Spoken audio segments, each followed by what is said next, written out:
Are you trying to make some health enhancements? What's going on, guys? DrSean here. I got a couple of tips for you. If you're interested in making some health enhancements, I see people regularly in the hospital setting. They come in for a crisis and they try to use that crisis as motivation to make some health enhancements. Many people feel that they'll be able to make moves on that particular motivation. Sometimes it's fear, sometimes it's getting a new diagnosis. Whatever it is, people feel like, hey, I can use this to leverage it into making some changes. And I just want to offer some suggestions in that light. Now, I'm not suggesting that you need to get admitted to the hospital in order to make enhancements. Just giving you some context. Now, a lot of what we can achieve is being held back by the doubts we have. And so the first recommendation I want to make today is to remove all doubt. See what you can do to get that doubt out. That rhymes. We're all walking around with it because we've had previous experiences in the past that didn't turn out the way we wanted to. We have doubts about our environment, the people we work with, the people that we live with. We have doubts about ourselves, what we are able to do, what we have, our resources. We have all sorts of doubts. It's just amazing.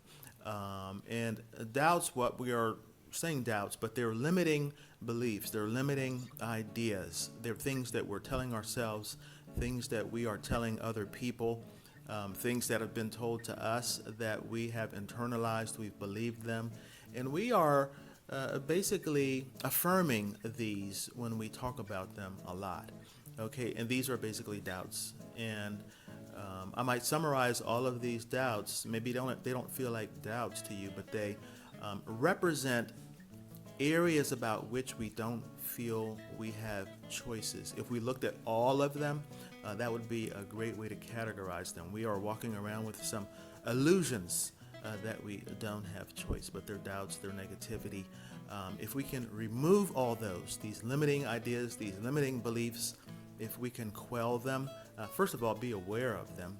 And so one of the things I want to recommend also in that regard, because a lot of times we accept these ideas, these limiting beliefs, we accept them to be truth. And maybe somebody might say, well, if it was that easy, everybody would be doing it. That's a limiting belief in and of itself. Who do you think I am, Rockefeller? A lot of times we feel like we cannot start making positive moves because of where we are, our surroundings, and things like that. We're telling ourselves that we don't have a choice. We don't have a choice to make moves to get from where we are to where we want to be. And so that's the first, is to be aware of doubts, be aware of the limiting beliefs that we have. Now, that's just enough for one video. Actually, I think I might just leave it there. It might be helpful to work with some friends, work with some people that know you well, that listen to you. I don't want you to just talk to people that are also your echo chamber, people that are, you're bouncing your limiting beliefs off of them and they're telling you theirs, and so nobody is making moves. Get with some people, even some of those same friends. If you want to grow, let's get our friends to keep us honest. If you hear me talking negativity, doubt, saying I don't have a choice in one way or another, if you hear me saying that I can't change, I don't have this, I don't have that, I'm not this, my environment is not that, if you hear me saying that, please pull me aside, let me know. Let's do that for each other so that we can make some moves together. Now, as we are removing all doubt, I'm going to ask you to replace that. Okay, fill that space, that void, with faith, hope, and optimism. Just as we were previously making affirmations, they were negative affirmations. What I want you to do is make some positive affirmations, okay? And so we are going to fill that void with faith, hope, and optimism by making a lot of affirmations, positive affirmations about, guess what? I have choices. I have everything I need to take me where I want to go. I have everything I need to fulfill the desires that are in my heart. Otherwise, they wouldn't be my desires. The people around me, they can help me get where I want to go. I am the kind of person that is learning. I can grow from where I am. I can use resources well. I can grow from my experience.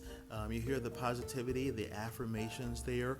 We're going to fill that void that we left, okay, from removing all doubt. Now we're going to fill it with hope, faith, and optimism, positivity, with positive affirmations. That is a lot of work, actually. You do this work, and pretty soon, a lot of the dreams that you've had, they will start bubbling up. You'll start remembering everything that you wanted and everything that you pushed to the side, everything that you held down, okay? Because a lot of times what we are doing with our limiting beliefs is like holding a balloon underwater. So when we take those limiting beliefs off, well, then naturally those dreams start to rise to the surface. And as they start to rise to the surface, recognize them, write them down, visualize them, image them, really start to feel them, what they feel like, what they look like, what you'll do in that situation. Okay, so I'm giving you some clues about the next move. Let those images come up, let those dreams come up. Okay, allow those dreams to come to the surface. Feel them, write them down, visualize them, visualize yourself in them. Okay, so I think that's a good enough summary for now. I'm going to repeat them again. Remove all doubt, okay? Those limiting beliefs, those things that we are telling ourselves. So remove all doubt. Fill that space with faith, hope, and optimism. Allow those dreams to surface to the top, all right? And write them down. Feel them, visualize them to keep winning. Take care, guys.